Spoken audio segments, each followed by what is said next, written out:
که یو خوا حکومت ولس ته د سہولتونو د ورکولو اوچتي دعوې کوي، نو بل خوا د ملکن ایجنسۍ توتکان سیمه کې خلک د تګ راتګ دپاره د باراني اوبو هغه نالی چې د پولیس ویرات مثال لري استعمالوي.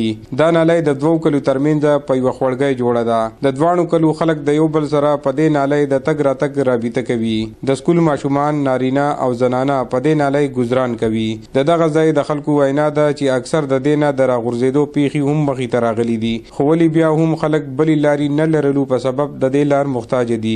معلومه نه ده چې دا د دې ولس بدقسمتي ده او که د چارواکو ناکامي.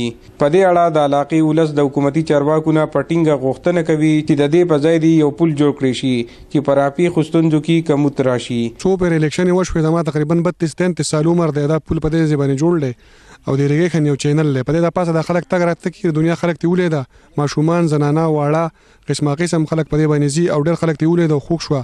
او لکه قسمه قسم حادثې پکې راځي، خو MP ګان راشي الیکشن په وخت باندې غټې وعدې وکړي، خو چونکې عملي کار پې نه کوي. د 70 نه تر نن وخت پورې د څه په تور استعمالي د لارې په تور بولې د الټرنیټ څه بل پروګرام یې نشته. نو زموږ حکومت وخت خواستې چې په دې زر تر زره کاروایي وکړي او د دې لپاره سپند منظور کړي چې د عوامو د کومه غټه مسله چې دا حل شي.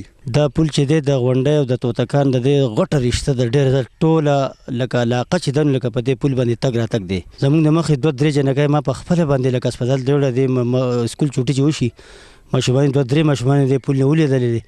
د ترقۍ په دې دور کې دا رنګي وړې خبرې د حکومت په کارکردګۍ سوالیه نښې جوړوي. په کار ده چې متعلقه چارواکي دې لور ته پاملرنه وکړي. عمران زریاب، خیبر نیوز، توتکان، ملکن.